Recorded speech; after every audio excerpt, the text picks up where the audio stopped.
दोस्तों जय श्री राम। आप सबका मेरे YouTube चैनल इंग्लिश क्लासेस बिंदौर में स्वागत है। तो आज अप्लाइड मैकेनिक्स की इस सीरीज में हम पढ़ेंगे फ्रिक्शन का कुछ नेक्स्ट टॉपिक। अभी तक हमने सीखा है कि फ्रिक्शन क्या होता है और फ्रिक्शन के हमने हमारे पास लॉ क्या होते हैं और फ्रिक्शन की कुछ इंपॉर्टेंट डेफिनेशन जो आपके न्यूमेरिकल्स में यूज होने वाली हैं। आज उससे आगे का टॉपिक पढ़ेंगे, यानी कि हम पढ़ने वाले हैं कि अगर कोई भी बॉडी हॉरिजॉन्टल प्लेन पर रखी हुई है तो वो इक्विलिब्रियम में कब रहेगी। इक्विलिब्रियम कंडीशन क्या होती है, हॉरिजॉन्टल प्लेन क्या होता है और इसके लिए क्या हम डेरिवेशन करने वाले हैं। तो आज आपको उसकी पूरी कंप्लीट जानकारी मिलने वाली है, तो वीडियो को स्किप नहीं करेंगे, वीडियो को कंप्लीट लास्ट तक जरूर देखेंगे। डेरिवेशन करने के बाद हम उस डेरिवेशन के ऊपर न्यूमेरिकल भी करेंगे ताकि आपको प्रैक्टिकली पता चले कि कैसे उसको हमें इंप्लीमेंट करना है। तो वीडियो बहुत ही इंटरेस्टिंग होने वाली है। तो चलिए वीडियो को स्टार्ट करते हैं और आज के टॉपिक को हम देखते हैं कि आज का हमारा इंपॉर्टेंट टॉपिक कौन सा। हमारा ये नेक्स्ट टॉपिक है क्या, equilibrium of a body lying on a horizontal plane. इसका मतलब क्या है कि हमें अब ये चेक करना है कि क्या अगर कोई बॉडी जो है वो हॉरिजॉन्टल प्लेन पे रखी हुई है तो वो इक्विलिब्रियम में कब होगी। अब इसके लिए हमें कुछ चीजें समझनी है। क्या कि एक तो इक्विलिब्रियम ही क्या होता है, कुछ बच्चों को ये नहीं पता होगा भी बच्चों की इक्विलिब्रियम क्या है। तो इक्विलिब्रियम का जब भी मतलब आ जाए, जब भी वर्ड आपके सामने लिखा है क्या इक्विलिब्रियम, तो इक्विलिब्रियम का मतलब क्या होता है कि वो बॉडी जो कैसी है जिस पर लगने वाली सारी फोर्सेस का इफेक्ट क्या है, जीरो है, जिसका रिजल्टेंट क्या हो जाए, जीरो हो जाए। रिजल्टेंट का मतलब जितनी भी फोर्सेस उस पर अप्लाई हो रही है उन सबका इफेक्ट क्या बन जाए, जीरो बन जाए। और क्योंकि हॉरिजॉन्टल प्लेन की बात चल रही है तो इसका मतलब यहाँ पे क्या होगा कि बॉडी कैसी पोजीशन में हो, रेस्ट पोजीशन में हो। ठीक है, कैसी पोजीशन में हो, रेस्ट पोजीशन में हो। तो इक्विलिब्रियम क्या होता है, सिंपल भाषा में आप कैसे समझाओगे लैंग्वेज में कि इक्विलिब्रियम क्या होता है। Equilibrium is that in which या at which the body is in a rest position और the all the forces is equal to zero. ठीक है, जिस पॉइंट पर क्या हो, सारे फोर्सेस क्या हो जाए, जीरो हो जाए और उसका फोर्सेस का इफेक्ट क्या बन जाए, जीरो बन जाए। That is called equilibrium condition. Okay, बात समझ में आ गई। चलिए अब आते हैं हॉरिजॉन्टल प्लेन। आपको पता ही हॉरिजॉन्टल हमारे पास दो एक्सिस होती है, एक तो ये वर्टिकल एक्सिस होती है और एक ये हॉरिजॉन्टल एक्सिस होती है। इसका मतलब बॉडी कहां पर रखी हुई है, इस हॉरिजॉन्टल एक्सिस पर रखी हुई है। तो मैं एक छोटा सा पहले डायग्राम बनाता हूं, आपको डायग्राम से पता चलेगा कि एक्चुअल में है क्या चीजें। तो अकॉर्डिंग टू दिस मैं एक डायग्राम बना रहा हूं जो मुझे सोल्व करना है। क्या कि कोई हॉरिजॉन्टल सरफेस है, तो ये मैंने मान लिया कि हॉरिजॉन्टल प्लेन है। ठीक है, क्योंकि उसने कहा है कि जो बॉडी रखी हुई है लाइंग, यानी बॉडी रखी हुई है कहां पर रखी हुई है, हॉरिजॉन्टल प्लेन पे। तो मैंने हॉरिजॉन्टल प्लेन बनाया, उसके ऊपर कोई मैंने बॉडी को इस तरीके से प्लेस कर दिया। ओके, कर सकता हूं। अब बात क्या आ रही है, इसको बात को समझने के लिए मुझे छोटी सी चीजें इसमें लगानी पड़ेंगी, अप्लाई करना है, तब मैं चीजें समझाऊंगा कि हमें करना क्या है। तो मान लेते हैं कि ये बॉडी है, तो बॉडी का कोई ना कोई वेट होगा। तो वेट किस तरफ लाई करेगा, हमेशा नीचे की तरफ। ये आपको पता ही है, वेट कहां लाई करता है, नीचे की तरफ, यानी ग्रेविटी की तरफ। मैंने बताया था आपको इससे पहली वीडियो में जब मैंने फ्रिक्शन स्टार्ट किया है तो उसमें मैंने रिएक्शन फोर्सेस बताई हैं और मैंने आपको सपोर्ट रिएक्शन में भी आपको बताया था, एफबीडी यानी फ्री बॉडी डायग्राम में भी समझाया है क्या कि जब भी कोई दो सरफेस आपस में कांटेक्ट में आती हैं, जब भी दो बॉडी आपस में कांटेक्ट में आती हैं या दो सरफेस आपस में कांटेक्ट में आती हैं, तो इस कांटेक्ट यानी इस सरफेस पर क्या होती है, एक रिएक्शन फोर्स जनरेट हो जाती है। अब होती है रिएक्शन फोर्स, क्या होती है ऐसे समझ सकते हो, ये कोई बॉडी है, ठीक है, कुछ ना कुछ इसका वेट है। अब ये बॉडी जो है ये क्या करेगी, नीचे की तरफ एक फोर्स लगा रही है जो इसका वेट है। किस पे लगा रही है, इस प्लेन पर, ऐसे तो है। तो ये बॉडी क्या कर रही है, नीचे की तरफ एक फोर्स लगा रही है, किस पर, प्लेन पर। तो प्लेन क्या करेगा, ये प्लेन भी तो ऊपर की तरफ एक फोर्स लगाएगा ताकि ये बॉडी जो है वो स्टेबल रह सके। होगा या नहीं ऐसा। तो जो प्लेन ऊपर की तरफ एक फोर्स लगाएगा उस फोर्स को बोलते हैं बच्चों रिएक्शन फोर्स। क्या बोलते हैं, रिएक्शन फोर्स या नॉर्मल रिएक्शन। बात समझ में आ गई। तो बॉडी नीचे की तरफ फोर्स लगा रही है वो है डब्ल्यू, और ये प्लेन ऊपर की तरफ एक फोर्स लगा रहा है जो इसके कांटेक्ट सरफेस पे जनरेट होगी, वो है रिएक्शन फोर्स। मैं मान लेता हूं कि ये जो बॉडी है, ठीक है, ये बॉडी जो है, इस बॉडी को एक पी फोर्स से ऊपर की तरफ आगे की तरफ खींचा जा रहा है, मोशन में लाया जा रहा है। यानी मैंने इस बॉडी को क्या कर रहा हूं, इस तरफ खींच रहा हूं, टेंस कर रहा हूं, किसकी मदद से, एक फोर्स पी की मदद से, जो इससे एंगल बना रही है कितने का, थीटा का। ठीक है, बात समझ गए। अब आप सोचोगे कि सर ये फोर्स सीधी क्यों नहीं ली है, ये इंक्लाइंड ही क्यों ली है। तो बच्चों इंक्लाइंड ऐसे लिए, आप ऐसे समझ सकते हो कि आप जैसे मैं इस टाइम यहाँ पे पोजीशन पे खड़ा हूं, तो मेरे सामने एक ब्लॉक रखा हुआ है, छोटा सा बॉक्स रखा हुआ है जमीन पर। अब मैंने क्या करा, जमीन पर जो बॉक्स रखा है उसके यहाँ पर बीच में एक रस्सी बांधी और मैं उसे आगे अपनी तरफ खींच रहा हूँ, अपनी तरफ खींच रहा हूँ। तो बच्चों ध्यान से समझो, बॉक्स जो है वो नीचे की तरफ रखा है, मेरी हाइट ऊंची है, बॉक्स कहाँ है, नीचे की तरफ है। तो जब मैं रस्सी से उसे खींचूंगा तो रस्सी जो है यानी कि जो पुली होगी वो रस्सी जो है वो ऊपर की तरफ आएगी। रस्सी का जो अलाइनमेंट होगा कैसा होगा, एंगल पे होगा, टेढ़ा, ना कि सीधा। सीधा कब होगा, जब बॉक्स मेरी हाइट के बराबर हो। ठीक है, अब मैंने बीच में रस्सी बांधी, अब मैं सामने से खींच रहा हूं, तो अब जो फोर्स आएगी वो कैसी आएगी, बिल्कुल सीधी आएगी। लेकिन अगर बॉक्स नीचे रखा हुआ है, अब मैं यहां खड़ा हूं, तो जब मैं खींचूंगा उसको तो रस्सी कैसी हो जाएगी, एक एंगल पे झुक जाएगी, टेढ़ी हो जाएगी। तो ये वही चीज है कि रस्सी क्या हो गई है, ये एंगल पर झुक गई है। ठीक है, बात समझ में आ रहे हो, अलाइनमेंट आया है, जिसे बोलते हैं इंक्लाइन फोर्स। डायग्राम में क्या करना है, फ्रिक्शन क्या करना है, कैसे इसमें करना क्या चाहते हैं हम इस एक्सपेरिमेंट में। तो देखो बच्चों क्या मतलब है इसका, हमें ये चेक करना है कि जो हॉरिजॉन्टल सरफेस पे जो बॉडी रखी हुई है, ठीक है, ठीक है, ये इक्विलिब्रियम में कब होगी, कब होगी। तो सोच के देखो, इक्विलिब्रियम मैंने अभी बताया था, इक्विलिब्रियम का मतलब क्या होता है कि बॉडी कैसी रहे, रेस्ट पोजीशन पर रहे, वो मोशन में ना आए। तो ये बॉडी मोशन में कब नहीं आएगी, जब नहीं आएगी कि जब ये मैं फोर्स लगा रहा हूं, जो मैं फोर्स लगा रहा हूं, जो मैं इसे खींच रहा हूं, कि कौन से फोर्स से खींच रहा हूं, मैं पी फोर्स से अपनी तरफ खींच रहा हूं।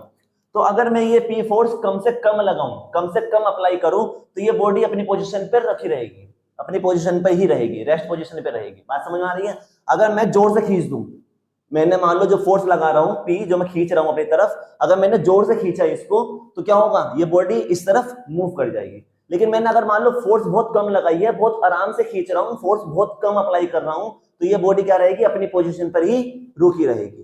बात समझ में आ रही है। तो हमें यही बताना है कि पी की ऐसी क्या वैल्यू होगी जिसकी वजह से ये बॉडी जो है ये इक्विलिब्रियम में रहे। बात समझ में आ गई। तो हमें क्या बतानी है, इसका मतलब हमें ये फोर्स बतानी है, और फोर्स कौन सी बतानी है कि इस फोर्स की वो कम से कम वैल्यू, वो कम से कम वैल्यू जिसकी वजह से ये जो बॉडी है ये कैसी पोजीशन पर रहे, रेस्ट पोजीशन पर रहे। और इस रेस्ट पोजीशन को ये क्या बोलते हैं, इक्विलिब्रियम। क्या है बच्चों, मैं कॉन्सेप्ट समझा रहा हूं कि हमें करना क्या है एक्चुअल में, मैंने डेरिवेशन करा था तबलों में। ठीक है, तो हम इतना ध्यान रखेंगे कि इक्विलिब्रियम निकालना है क्या, कि कोई भी बॉडी अगर हमारी हॉरिजॉन्टल एक्सिस पर रखी हुई है, हॉरिजॉन्टल प्लेन पे रखी हुई है, तो ऐसा कितनी कम से कम फोर्स लगाई जाए कि वो बॉडी जो है वो रेस्ट पोजीशन पर ही रुकी रहे। तो हमें क्या करना है, इस पी की वो मिनिमम वैल्यू को क्या करना है, फाइंड करना है। ठीक है, अब मैं डेरिवेशन स्टार्ट कर रहा हूं। ये बॉडी जो है इस तरफ मूव कर रही है, मोशन किस तरफ है, इस तरफ है। तो मोशन इस तरफ है तो सीधी सी बात है, फ्रिक्शन जनरेट होगा यहां से लेकर यहां तक, इन सरफेस के कॉन्टैक्ट के बीच में।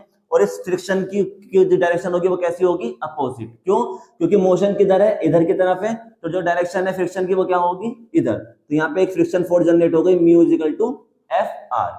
ये सब चीज मैं बता चुका हूं, अगर अभी तक आपको नहीं पता है तो आप मेरी प्रीवियस वीडियो देखना फ्रिक्शन पर, जो मैंने वीडियो मैंने इस पे अपलोड की है, वहां से आपको पता चलेगा कि क्या होता है फ्रिक्शन, और फ्रिक्शन को हम अपोजिट डायरेक्शन में क्यों लेते हैं। चलिए अब आते हैं बात इसकी कि अब ये जो फोर्स है पी, ये कैसी फोर्स है, इंक्लाइन। जब भी अब मैं, क्योंकि मुझे क्या करना है इसमें, रिसोल्यूशन टेक्निक लगाऊंगा, रिसोल्यूशन करूंगा, फोर्स को क्या करूंगा, रिसोल्यूशन मेथड से सोल्व करूंगा। तो रिसोल्यूशन मेथड में क्या करते हैं, कोई भी इंक्लाइंड फोर्स नहीं लेते हैं, उस पर सिर्फ और सिर्फ कौन सी फोर्स लेते हैं, या तो वो वाई एक्सिस पे हो या फिर एक्स एक्सिस पे हो। इंक्लाइंड फोर्सेस को हम कंसीडर नहीं करते। तो हमें क्या करना पड़ेगा, इस इंक्लाइंड फोर्स को एक तो एक्स एक्सिस पे लेके आना है और एक वाई एक्सिस पे लेके आना है। तो जिसे बोलते हैं कंपोनेंट में ब्रेक करना। तो हम इस फोर्स को क्या करेंगे, कंपोनेंट में ब्रेक करेंगे। तो जब मैं इस फोर्स को उठाकर कहां रखूंगा, इस एक्सिस पे, इस फोर्स को उठाकर कहां रखा मैंने, इस एक्स एक्सिस पे रखा, तो क्या होगा, ये एरो जो है वो किधर जाएगा, इस तरफ। मैंने उठा के ऐसा रखा तो एरो इधर जाएगा। फोर्स कितनी है, पी, क्योंकि इस फोर्स ने, पी ने किसके साथ एंगल बनाया है, इस एक्सिस के साथ बनाया है, तो इसलिए यहां पे क्या आएगा, कॉस, और एंगल कितना है, थीटा। अब मैं इस फोर्स को उठा के कहां रखूंगा, वाई एक्सिस पे, तो एरो किधर जाएगा, ऊपर की तरफ, और फोर्स क्या बन जाएगी, पी साइन थीटा। ये मैंने आपको बताया था कि अगर यहाँ पे कॉस आ गया तो अपोजिट में इसका हमेशा साइन आना ही आना है। बात समझ में आ गई। चलिए अब हमारे पास सब चीजें सोल्व हो चुकी हैं, अब हम क्या करेंगे, रिसोल्यूशन टेक्निक लगाएंगे। लेकिन इससे पहले हमें कुछ इसमें लिखना होगा, क्योंकि मैंने सारी चीजें मैंने मानी है ना, उन्हें तो कुछ भी नहीं दिया था, सब चीजें मैंने मानी है। तो हम यहाँ लिखेंगे लेट, अब छोटी सी एक लैंग्वेज लिखनी है, वो कैसे लिखनी है, तो यहीं से लिखेंगे जो हमने करा है। लेट ए बॉडी, मैं मान रहा हूं कि कोई body is placed on the horizontal surface, ठीक है, is placed on the horizontal surface, horizontal surface, मैंने मान लिया कोई हॉरिजॉन्टल सरफेस पे क्या रखी हुई है, एक बॉडी रखी हुई है, ठीक है,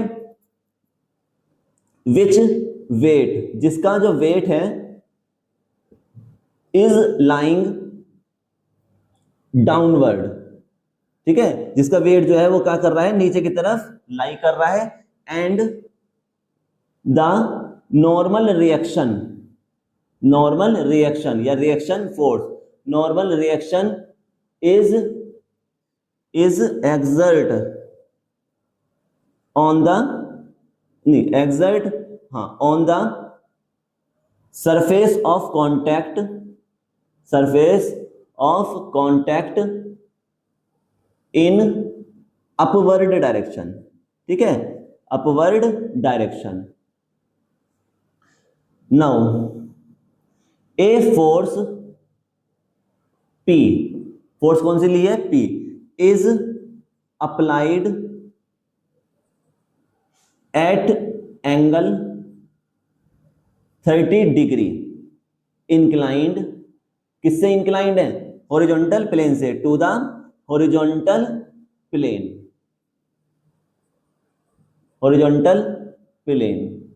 एंड ए फ्रिक्शनल फोर्स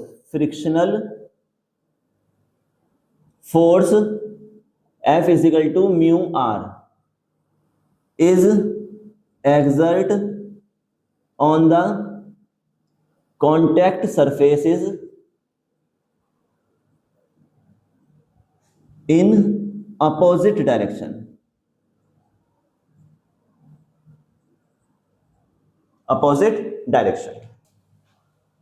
ठीक है, तो जो मैंने यहाँ पे डायग्राम में किया है वो मैंने सब यहाँ पे लिख दिया है। क्या कि मैंने माना कि कोई बॉडी है जो प्लेस्ड है किस पर, एक हॉरिजॉन्टल प्लेन सरफेस पे या हॉरिजॉन्टल प्लेन पर, ठीक है, जिसका वेट जो है वो नीचे की तरफ लाई कर रहा है, कितना W।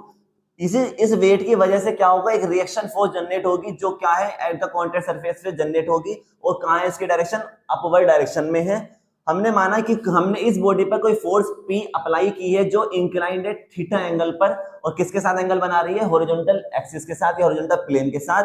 इस फोर्स की वजह से क्या होगा, एक फ्रिक्शन फोर्स जनरेट होगी एट द कॉन्टैक्ट सरफेस, जहां पर दोनों बॉडी क्या कर रही है, कॉन्टैक्ट कर रही है, और इसकी डायरेक्शन कैसी होगी, रिवर्स। ठीक है, तो जो हमने डायग्राम बनाया वो मैंने सब कुछ यहाँ लिख दिया है। अब हम डेरिवेशन करते हैं। डेरिवेशन करने के लिए नाउ क्या करेंगे, इक्विलिब्रियम के लिए फॉर हॉरिजॉन्टल सरफेस, ठीक है, सबसे पहले किसकी बात कर रहे हैं हम, हॉरिजॉन्टल सरफेस के लिए, हॉरिजॉन्टल फोर्सेस। अब बात को ध्यान से समझेंगे बच्चों, देखेंगे कि हॉरिजॉन्टल सरफेस पे कौन कौन सी फोर्सेस लगी हैं। तो क्या होता है हॉरिजॉन्टल सरफेस के लिए कि जो राइट साइड में जो फोर्स जा रही है, जो राइट साइड की जो फोर्स होगी वो किसके इक्वल हो जाएगी, जो लेफ्ट साइड में फोर्स जा रही है। ठीक है, तो right sided force is equal to left sided force. तो देखो राइट साइड में कौन सी फोर्स जा रही है, P cos थीटा, इधर कौन सी फोर्स जा रही है, P cos थीटा। इस तरफ लेफ्ट साइड में कौन सी फोर्स जा रही है, F is equal to mu R. तो या तो F लिखेंगे या फिर म्यू आर, तो मैंने म्यू आर लिख दिया। ओके, इस इक्वेशन नंबर मान ली मैंने 1। अब कौन सी फोर्स लेंगे, वर्टिकल फोर्स। इसका मतलब क्या होगा कि जो ऊपर जा रही है, अपवर्ड डायरेक्शन में जो फोर्स जा रही है वो किसके बराबर हो जाएंगी, डाउनवर्ड डायरेक्शन में जो फोर्स जा रही है, यानी ऊपर जाने वाली फोर्सेस बराबर हो जाएंगी नीचे जाने वाली फोर्सेस के। ऊपर कौन कौन सी फोर्स जा रही है, P sin थीटा और R, तो P sin theta plus R is equal to, नीचे कौन सी फोर्स जा रही है, W, नीचे जा रही है W। इतना आ गया। अब मैं क्या कर रहा हूं, मैं इक्वेशन नंबर 2 में मल्टीप्लाई कर रहा हूं, किससे मल्टीप्लाई कर रहा हूं, म्यू से। मैंने इक्वेशन नंबर 2 में मल्टीप्लाई कर रहा हूं किससे, म्यू से। तो देखो जब म्यू से मल्टीप्लाई करूंगा तो म्यू की मल्टीप्लाई यहां भी होगी, यहां पर भी और यहां पर भी। तो पहले यहां करेंगे तो क्या आएगा, म्यू P sin थीटा, यह आएगा प्लस यहां क्या आएगा, mu R is equal to, यहां पे क्या आएगा, म्यू W आएगा या नहीं। ये क्वेश्चन नंबर क्या बन गई, 3 बन सकती है। इसको देखो मैं थोड़ा सा करेक्शन कर रहा हूं, तो मैं यहाँ पे क्या लिखूंगा, P cos थीटा, ये म्यू आर इधर जाके कैसे हो जाएगा, माइनस का, तो माइनस के mu R is equal to क्या बचा, 0। अब मैंने इसको इक्वेशन नंबर 1 मान ली। बात समझ में आ गई। ये जो म्यू आर था मैं इधर ले गया माइनस में। अब मैं क्या कर रहा हूं, मैं इक्वेशन नंबर 1 और इक्वेशन नंबर 2 को दोनों को ऐड कर रहा हूं, तो लेफ्ट साइड की जो वैल्यू है वो लेफ्ट साइड में ऐड होगी और जो राइट साइड की वैल्यू है वो राइट साइड में ऐड होगी। ऐड करते हैं तो ऊपर पहले क्या लिखा है, P cos थीटा प्लस नहीं माइनस म्यू आर। ठीक है, अब इसमें क्या ऐड होगी, इसके लेफ्ट साइड की पार्ट, तो क्या लिखा है P sin थीटा प्लस क्या बचा है R, क्या है R, नहीं R नहीं है, गलत हो गया, इक्वेशन नंबर कौन सी है ये, तो ये पार्ट ऐड होगा तो क्या है mu P sin theta plus mu R is equal to, उधर क्या बचा है, उधर इक्वेशन में क्या है राइट साइड में 0 प्लस इधर राइट साइड में क्या है म्यू W। क्लियर है। अब देखो ये माइनस का है और ये प्लस का है तो ये क्या हो गए कैंसिल, क्या क्या बचा, देखो एक तो ये बचा है और एक हमारे पास क्या बचा है ये, तो मैं क्या कर रहा हूं इसमें से P कॉमन ले रहा हूं, ले सकता हूं हाथों हाथ, तो इसमें से P कॉमन लिया तो यहाँ क्या बचा cos थीटा, यहाँ पे प्लस की टर्म है तो प्लस बचेगा, यहां से देखो मैंने P कॉमन लिया था तो क्या बचा म्यू sin थीटा, और इधर क्या बचेगा, इधर बचा है हमारे पास म्यू W। ओके, बात समझ में आ गई। अब मैं P की वैल्यू निकाल सकता हूं, P की वैल्यू कैसे निकलेगी, मैं इसको नीचे भेज सकता हूं, तो यहां से P की वैल्यू कितनी आ गई म्यू W अपॉन ये क्या पहुंच जाएगा नीचे, तो cos theta plus mu sin theta. अब हमारे पास अभी तक कितनी आ गई है, ये वैल्यू आ गई। ठीक है, अब हम कुछ और करेंगे। अभी क्या, मैंने जो इंपोर्टेंट डेफिनेशंस लिखवाई थी वो इसलिए लिखवाई थी क्योंकि उसका यहाँ पे हमें यूज करना है, क्या हम जानते हैं वी नो डैट, क्या जानते हैं हम तो बहुत कुछ जानते हैं कि जो म्यू होता है वो किसके इक्वल होता है, tan लैम्डा के, एंगल ऑफ फ्रिक्शन के। ये मैंने आपको डेफिनेशन में अपनी प्रीवियस वीडियो में लिखवाया है और समझाया भी है, तो आप वहां पे चेक कर सकते हो जाके। तो इसका मतलब हमारे पास क्या मिला है, mu is equal to tan alpha, ये हमें मिला है। तो मैं यहाँ पे इसमें जहां जहां पर म्यू लिखा है वहां पे tan लैम्डा लिख सकता हूं, तो मैं tan लैम्डा लिख रहा हूं। अब बच्चों एक चीज और है, हाथों हाथ ही कर देते हैं, tan लैम्डा यानी कि tan को क्या लिख सकते हैं sin lambda upon cos lambda, sine और cos पे ब्रेक कर सकते हैं, तो मैं एक लाइन क्यों अपनी बढ़ाऊं, मैं इसके लिए डायरेक्ट क्या लिखूंगा साइन अपॉन cos की फॉर्म में लिख रहा हूं। तो देखो यहाँ पे इस फॉर्मूले में पुट कर रहे हैं P is equal to mu लिखा है म्यू W, म्यू की जगह क्या लिख सकते हैं हम sin lambda upon cos lambda, और साथ में क्या चल रहा है W। ठीक है, अपॉन यहाँ पे क्या लिखा है cos theta plus mu sin theta, तो cos थीटा तो ऐसे रहेगा cos थीटा प्लस म्यू की जगह हमें क्या रखना है sin lambda upon cos lambda into साथ में क्या चल रहा है यहाँ पर sin थीटा। बात समझ में आ गई। अब मैं एलसीएम ले रहा हूं, देखो ध्यान से, मैं ऊपर तो ऐसे रहेगा, ऊपर की जो टर्म है sin लैम्डा, W आगे लिख दिया मैंने, cos लैम्डा, नीचे मैंने नीचे लिया है एलसीएम, एलसीएम क्या आ गया cos लैम्डा। ठीक है, नीचे तो क्या होगा, इसकी मल्टीप्लाई इसके साथ होगी क्योंकि यहाँ तो ऑलरेडी है, तो एलसीएम लेते हैं तो इसकी क्रॉस मल्टीप्लाई हो जाती है, तो यहाँ बनेगा cos theta into cos lambda, यहाँ क्या बचा sin थीटा इंटू sin,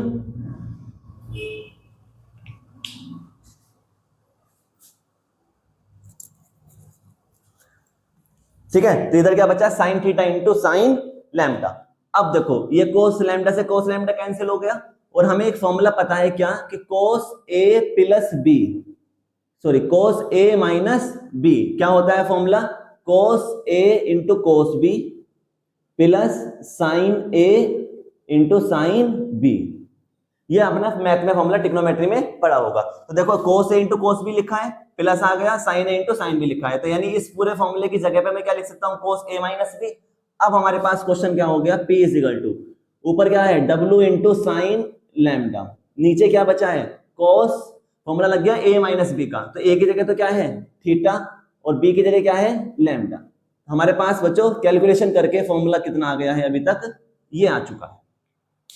ठीक है, स्क्रीनशॉट ले लो। मैं बच्चों ये वाला पार्ट क्या कर रहा हूँ, रफ कर रहा हूँ इसका। तो अब क्या होगा, अब हमें देखो बच्चों क्या करना था, मैं अब आते हैं स्टार्टिंग पॉइंट पे जो मैंने आपको समझाया है, क्या कि ये बॉडी हमें कैसे प्रूफ करनी है कि इक्विलिब्रियम में है। इक्विलिब्रियम में कब होगी, यानी कि इक्विलिब्रियम का मतलब क्या बताया था कि बॉडी कैसी रहे, रेस्ट में रहे। तो ये बॉडी रेस्ट में कब रहेगी, ये मोशन में कब नहीं आएगी कि जब मैं ये जो फोर्स लगा रहा हूं ये क्या हो जाए मिनिमम, यानी कि सीधी सी बात है, अगर मैंने इस पे बहुत ज्यादा फोर्स लगाई तो जैसे जैसे जितनी वो फोर्स से मैं इसको अपनी तरफ खींचूंगा तो ये क्या होगा, आगे तरफ मूव कर जाएगा। लेकिन मान लो मैं फोर्स कम लगा रहा हूं तो क्या होगी, बॉडी अपनी पोजीशन से नई मोशन में आएगी, अपनी पोजीशन पे कैसी रहेगी, रेस्ट में रहेगी। ऐसा ही होगा ना। तो किस पे डिपेंड कर रही है, इस फोर्स पर। तो फोर्स जितनी कम होगी बॉडी उतनी ही ज्यादा रेस्ट में होगी, ये फोर्स जितनी ज्यादा होगी तो ये बॉडी उतनी ही ज्यादा मोशन में आएगी। ऐसा ही है।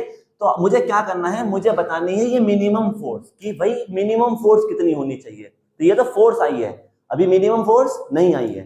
तो अब हम बात करेंगे मिनिमम फोर्स के लिए। तो ध्यान से समझेंगे कैसे होगी बात आती है मिनिमम फोर्स के लिए। तो पहले मैं फॉर्मूला लिख लेता हूं, क्या आया है हमारे पास, P इज इक्वल टू आया है W into sine lambda upon cos theta minus lambda. ये हमारे पास फॉर्मूला आया है। अब आती है बच्चों की ये फोर्स P मिनिमम कैसे होगी। तो आप देखो ध्यान से, आप ही बताओगे, ध्यान से समझेंगे।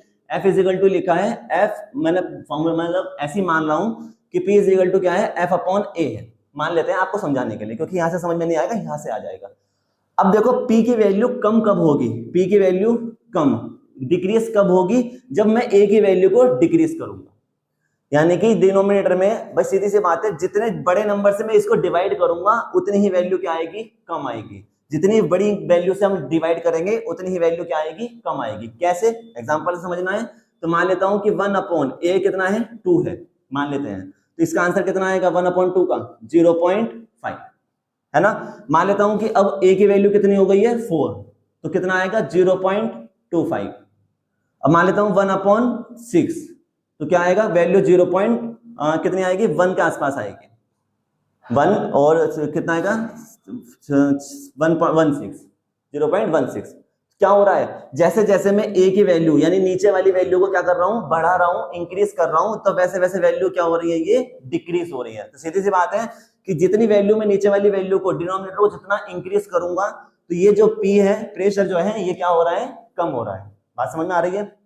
तो वही चीज मैं यहाँ पे अप्लाई कर रहा हूँ। सीधी सी बात है, अब यहाँ से समझ में आ गया होगा आपकी कि मुझे ये P की वैल्यू क्या करनी है, कम करनी है। तो ये P की वैल्यू डिक्रीज कब होगी, मिनिमम कब होगी, जब ये जो वैल्यू है नीचे लिखी हुई ये मैक्सिमम हो जाए, सबसे ज्यादा हो जाए। ठीक है, बात समझ में आ गई। तो यहाँ लिखेंगे for maximum value of cos theta minus lambda. ठीक है, या फिर हम ऐसा कर सकते हैं फॉर मिनिमम फोर्स के लिए, मिनिमम फोर्स के लिए ये फोर्स P कम से कम कब आएगी, जब ये cos थीटा माइनस लैम्डा क्या हो, ज्यादा से ज्यादा हो। तो cos theta minus lambda will be maximum. बात समझ में आ रही है। तो P मिनिमम कब होगा, जब cos थीटा माइनस लैम्डा क्या होगा, मैक्सिमम होगा। अब बात आती है कि भाई cos थीटा माइनस लैम्डा कितना लिया जाए। तो बच्चों आपको एंगल पता है, cos जैसे 0 की वैल्यू पता है आपको, 30 की पता है, 60 पता है, 90 पता है। तो अगर आप ध्यान से देखो तो 0 की वैल्यू कितनी होती है, cos 0 की वैल्यू 1, और 90 की वैल्यू कितनी होती है 0। तो दैट मीन्स कोई भी एंगल ले लो आप, 0, 30, 60, 90, 120, एनीथिंग, कोई सा भी एंगल ले लो, cos की जो मैक्सिमम वैल्यू होती है वो सिर्फ और सिर्फ 1 होती है। cos की जो वैल्यू होती है वो कितनी होती है, 1 होती है। अगर आपको अभी समझ में नहीं आ रहा है तो आप देखो cos 30 की वैल्यू कितनी होती है, cos 30 की वैल्यू √3/2, √3 की वैल्यू होती है 1.732 डिवाइड बाय 2। जब मैं इसको डिवाइड करूंगा तो कितना आएगा 0.8 के आसपास आएगा। तो यानी कोई भी एंगल ले लो आप, 1 से ऊपर नहीं जाएगा, उसकी वैल्यू मैक्सिमम कितनी होगी 1। तो इसीलिए यहाँ क्या बन जाएगा कि cos थीटा माइनस लैम्डा जो है वो कितना हो जाएगा 1, यानी इसको क्या पुट कर देंगे हम, 1 पुट कर देंगे। बात समझ में आ रही है। तो अगर मैं इसको 1 पुट कर रहा हूं तो नाउ 1 पुट करने से क्या होगा, मैं यहाँ पे पुट कर रहा हूं तो फिर वैल्यू पे हमारे पास फोर्स कितनी थी P, ऊपर क्या लिखा है W इंटू साइन लैम्डा, नीचे क्या रख दिया मैंने 1।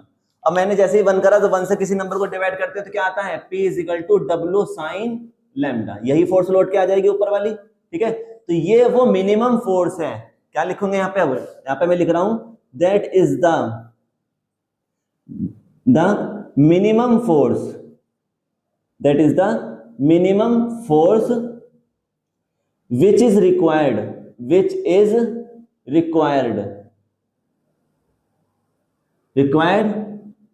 To be body in equilibrium.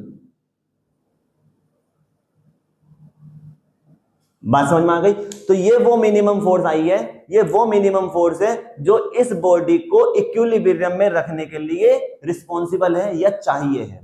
सही है? ये वो मिनिमम फोर्स है। इसका हम यूज करेंगे न्यूमेरिकल में डायरेक्ट। जब हमसे पूछा जाएगा कि भाई मिनिमम फोर्स बताओ, तो हम डायरेक्ट फॉर्मूला रख देंगे कि P = W sin लैम्डा हमारी मिनिमम फोर्स होती है। भाई इतनी फोर्स जरूरत होगी, यहाँ पे हमें जो वैल्यू पुट करेंगे तो एक नंबर में वैल्यू आ जाएगी, तो हम कहेंगे भाई इतनी फोर्स की जरूरत होगी इस बॉडी को रेस्ट पोजीशन पर रखने के लिए, इक्विलिब्रियम में रखने के लिए।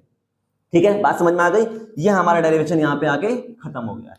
अब मैं थोड़ा सा यहाँ से देखो इसको चीज को सोल्व करके दिखाता हूँ कि ये क्या है। यहाँ से भी कुछ वैल्यू निकलेगी, तो इसको मैं रफ कर देता हूँ थोड़ी देर के लिए।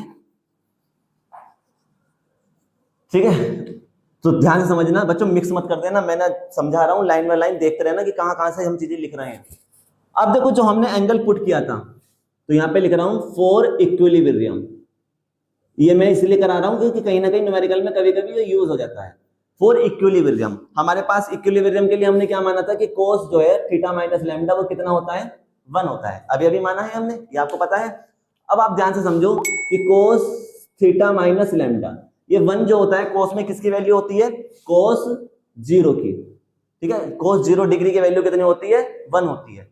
जब आमने सामने यानी इक्वल के आमने सामने जो वैल्यू जो एंगल होते हैं अगर वो सेम है, जैसे यहाँ भी कोस है और यहाँ भी कोस है, तो क्या हो जाते हैं? एंगल हट जाते हैं। तो यहाँ क्या बचा? थीटा माइनस लैम्डा, और यहाँ क्या बचा? 0। यहाँ से लैम्डा क्या हो जाएगा? इधर चला जाएगा, तो थीटा इज इक्वल टू कितना आ गया? लैम्डा।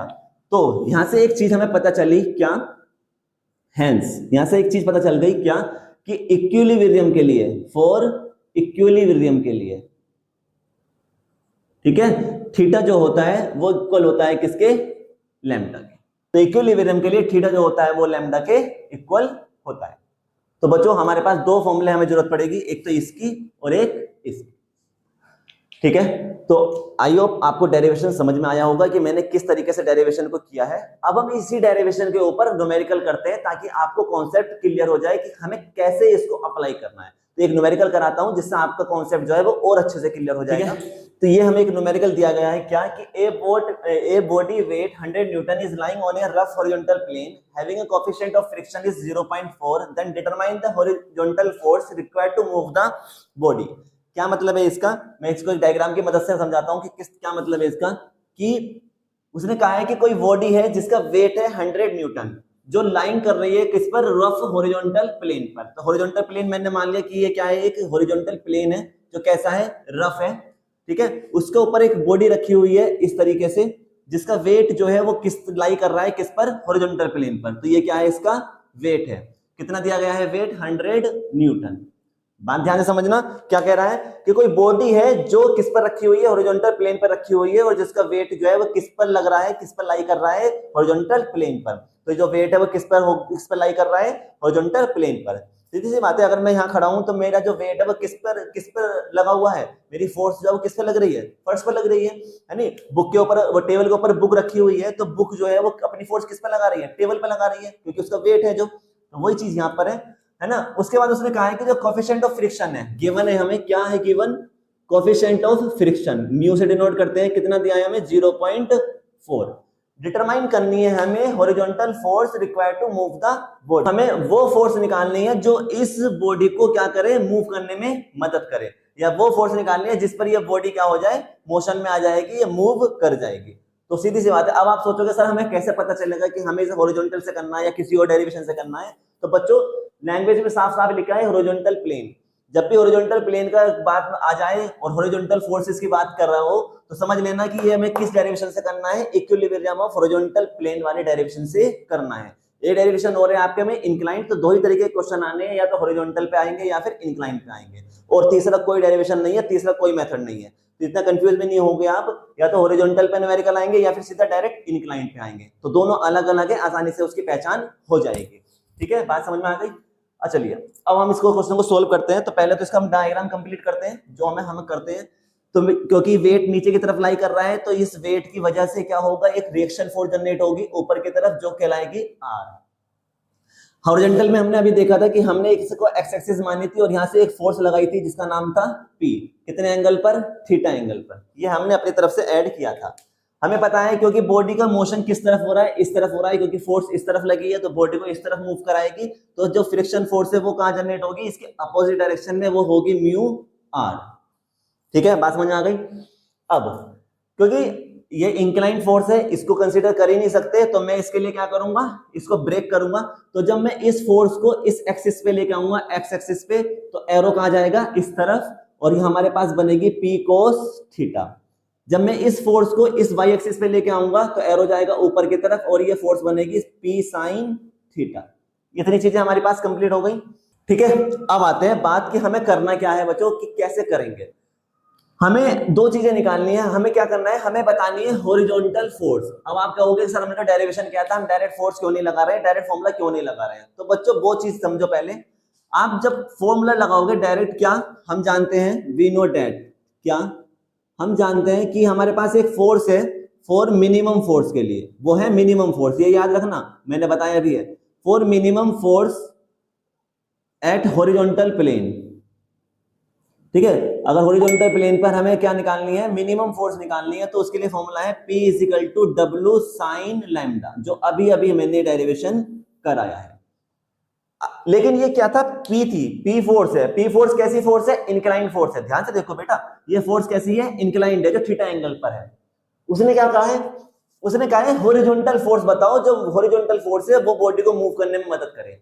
तो हमारे पास ये जो P फोर्स है, ये कैसी है, इंक्लाइंड फोर्स है। इसको हमने दो पार्ट में ब्रेक किया है, एक होता है ये हॉरिजॉन्टल फोर्स और एक किया है मैंने वर्टिकल फोर्स। यही तो करते हैं। तो हॉरिजॉन्टल एक्सिस पे जो फोर्स आ गई वो हॉरिजॉन्टल फोर्स कहलाएगी, जो वर्टिकल एक्सिस पे फोर्स आ गई है उसे हम वर्टिकल फोर्स बोलेंगे। तो उसने हॉरिजॉन्टल फोर्स पूछी है, यानी इसका मतलब वो क्या पूछना चाह रहा है, P cos थीटा। वो आपसे क्या क्या फाइंड आउट करवाना चाहता है, P cos थीटा। वो आपसे P फोर्स नहीं करवा रहा है। अगर वो कहता है कि मिनिमम फोर्स बताओ कितनी होगी इक्विलिब्रियम में रखने के लिए, तो इक्विलिब्रियम में रखने के लिए वो फोर्स थी P, जो हमने निकाली है, वो तो हमारे पास है। लेकिन उसने P नहीं कहा है, उसने कहा है कि भाई हॉरिजॉन्टल फोर्स बताओ जो बॉडी को मूव कर दे। तो हॉरिजॉन्टल फोर्स, हॉरिजॉन्टल एक्सिस पे जो फोर्स होगी वो क्या कहलाएगी, हॉरिजॉन्टल फोर्स कहलाएगी। इसलिए P cos थीटा उसने पूछा है, ये हमारा आंसर होगा। ठीक है, क्लियर है। तो चलो अब निकालना स्टार्ट करते हैं वैल्यू को। देखो P cos थीटा के लिए हमें क्या चाहिए, P की वैल्यू हमारे पास नहीं है और हमारे पास थीटा की वैल्यू भी नहीं है। तो दैट मींस मुझे अगर P मिल जाए और मुझे अगर थीटा मिल जाए तो मैं यहाँ वैल्यू पुट करके आंसर निकाल सकता हूँ। तो अब उसके लिए हम करते हैं क्या, कि हम जानते हैं कि हमारे मिनिमम फोर्स के लिए P इक्वल टू क्या होता है, W साइन लैम्डा। लेकिन मेरे पास W तो है 100 न्यूटन, मेरे पास क्या नहीं है, लैम्डा नहीं है। अगर मैंने W मेरे पास है, लैम्डा मुझे मिल जाए, तो मैं W साइन थीटा लैम्डा की वैल्यू रख के P मिल जाएगा, P की वैल्यू यहाँ पुट कर दूंगा, तो फिर मुझे आंसर मिलने में आसानी हो जाएगी। बात समझ रहे हो। तो पहले क्या निकालना पड़ेगा उसके लिए, लैम्डा। अब लैम्डा कैसे निकालेंगे वो समझते हैं, कैसे निकलेगा लैम्डा के लिए। हमारे पास एक फॉर्मूला है, वी नो डैट। हमारे पास एक फॉर्मूला था जो हमने अभी अभी किया है, इससे पहले वीडियो में मैंने आपको बताया है क्या, कि जो म्यू होता है वो किसके इक्वल होता है, 10 लैम्डा के। या इसका अपोजिट कर लो कि जो 10 लैम्डा होता है वो किसके इक्वल होता है, म्यू के। मतलब 10 लैम्डा है क्या, ये है एंगल ऑफ फ्रिक्शन।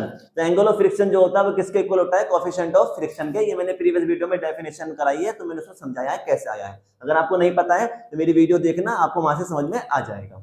चलिए उसके बाद अब यहां से देखो हमारे पास म्यू की वैल्यू दी गई है, तो यहां से 10 lambda is equal to mu कितना है, 0.4 है या नहीं, 0.4। यहां से देखो लैम्डा यहीं रखूंगा, एंगल किधर चला जाएगा, इस तरफ, तो कैसा हो जाता है, इनवर्स में। जब भी एंगल इधर जाएगा राइट साइड में, यानी अपनी पोजीशन चेंज करता है, लेफ्ट से राइट में आता है या राइट से लेफ्ट में आता है, तो कैसा हो जाएगा, इनवर्स में। और एंगल कितना है अंदर, 0.4। बात समझ में आ गई, 0.4। तो यहां से लैम्डा की वैल्यू आ जाएगी बच्चों सोल्व करके 21.8 डिग्री। आप कैलकुलेटर पे सोल्व करोगे तो इजीली वहां से पता चल जाएगा 21.8 डिग्री। लैम्डा की वैल्यू मिल गई हमारे पास। तो अब मैं लैम्डा की वैल्यू अगर यहां पुट कर दूं तो मुझे P की वैल्यू मिल जाएगी। Now P is equal to formula होता है W साइन लैम्डा। P की वैल्यू चाहिए हमें, W कितना है, W है 100 न्यूटन, वेट है ना, तो उसने दिया था 100 न्यूटन इनटू साइन लैम्डा की वैल्यू कितनी आई है, 21.8 डिग्री। ठीक है, तो यहां से हमारे पास P की जो वैल्यू आएगी, P की जो वैल्यू आएगी वो आएगी 37.14 न्यूटन, क्योंकि फोर्स किस में दी गई है, न्यूटन में। तो हमारे पास P की वैल्यू आ गई, कितनी आ गई है P की वैल्यू, 37.14 न्यूटन। अब मुझे देखो P तो मिल गया, अब मेरे पास क्या नहीं है, थीटा। अब मुझे किसकी जरूरत है, थीटा की। तो अभी जो हमने डेरिवेशन किया है, of repose tan theta is equal to, यहाँ पे लिख लो, चूंकि tan theta is equal to क्या होता है, tan लैम्डा। तो यहां से tan से tan हट जाएगा, तो थीटा इज इक्वल टू कितना हो गया, लैम्डा, जो हमने अभी अभी देखा था, theta is equal to lambda. ये मैंने आपको प्रीवियस वीडियो में करवाया है ये सब चीजें कि tan theta is equal to tan lambda कैसे होता है। तो theta is equal to lambda हो गया, लैम्डा की वैल्यू मेरे पास है, तो इसी का मतलब मैं लैम्डा की वैल्यू यहां रख दूं तो कितना आएगा, थीटा कितना आ जाएगा, 21.8 डिग्री। तो थीटा और लैम्डा दोनों वैल्यू क्या है, सेम है, तो इसलिए थीटा की वैल्यू भी कितनी हो गई, 21.8। अब देखो P भी मिल गया, थीटा भी मिल गया, अब मुझे मिल सकती है फोर्स। अब निकालेंगे जो हमसे कहा था, हेंस जो उसने हमसे पूछा था, क्या horizontal force required to move the body. तो हॉरिजॉन्टल फोर्स क्या होता है, हॉरिजॉन्टल फोर्स, हॉरिजॉन्टल फोर्स का फॉर्मूला क्या होता है, क्या बताया था मैंने, ये P cos थीटा, जो हॉरिजॉन्टल एक्सिस पे हो उसी का बोलेंगे हॉरिजॉन्टल फोर्स। क्या है फॉर्मूला, P cos थीटा। यहां से P की वैल्यू कितनी आई है हमारे पास, 37.14, 37.14, cos थीटा की वैल्यू कितनी है, 21.8 डिग्री। ठीक है, तो यहां से हमारे पास जो फोर्स आएगी, फोर्स कितनी आ जाएगी, 34.4 न्यूटन। ये कौन सी फोर्स है, हॉरिजॉन्टल फोर्स। यही हमारा क्या कहलाएगा, आंसर कहलाएगा। ठीक है, यह हमारा आंसर है। तो हॉरिजॉन्टल फोर्स जो उसने पूछी थी कितनी आई है, 34.4 न्यूटन। इतना सा हमारा मेथड होता है, इस तरीके से इसको अप्लाई करना है। आप ये समझो कि आपके पास जब ये न्यूमेरिकल आएंगे तो आपको ये रिसोल्यूशन यानी कि ये डायग्राम बनाना है इस तरीके से, और उसमें रिसोल्यूशन टेक्निक लगनी है। जैसे ही रिसोल्यूशन टेक्निक लगाओगे तो आपको आंसर आ जाएगा। क्लियर है। तो ये तो डायरेक्ट फॉर्मूला पे रखवाया है मैंने क्वेश्चन कि डायरेक्ट फॉर्मूला कैसे अप्लाई किया गया है, बात समझ में आ गई। तो ये क्वेश्चन जो मैंने अभी कराया है ये डेरिवेशन पर है, बिल्कुल हमने यहाँ पे डायरेक्ट फॉर्मूला रखा और हमारे पास आंसर आ गया। तो आज की वीडियो में इतना ही। आज हमने सीखा है कि अगर हॉरिजॉन्टल प्लेन पर हमारी कोई भी बॉडी रखी हुई है तो वो इक्विलिब्रियम में कैसे आएगी। उसके लिए हमने सीखा है कि अगर हम मिनिमम फोर्स लगा दें तो हमारी क्या है, बॉडी जो है इक्विलिब्रियम में हो जाएगी। तो उसका डेरिवेशन करा, उसी के ऊपर आज हमने न्यूमेरिकल करा है। ठीक है, अगर आपको कोई भी क्वेरी है, कोई भी कॉन्सेप्ट समझ में नहीं आया है तो आप कमेंट बॉक्स में मुझे बता सकते हैं। मैं पूरी कोशिश करूंगा कि आपकी क्वेरी को सोल्व किया जाए। ठीक है, चलिए। तो अगर वीडियो पसंद आई है, कंटेंट अच्छा लगा है तो वीडियो को लाइक करेंगे, शेयर करेंगे अपने फ्रेंड्स के साथ, और चैनल को सब्सक्राइब जरूर करना, साथ ही बेल आइकन जरूर प्रेस करना ताकि मेरी आने वाली वीडियोस आप तक पहुंच सके। तो जल्द मिलेंगे अप्लाइड मैकेनिक्स की नेक्स्ट वीडियो में, जिस पर हम हॉरिजॉन्टल सरफेस के ऊपर ही क्या करेंगे, कुछ न्यूमेरिकल करेंगे। तो तब तक के लिए जय श्री राम।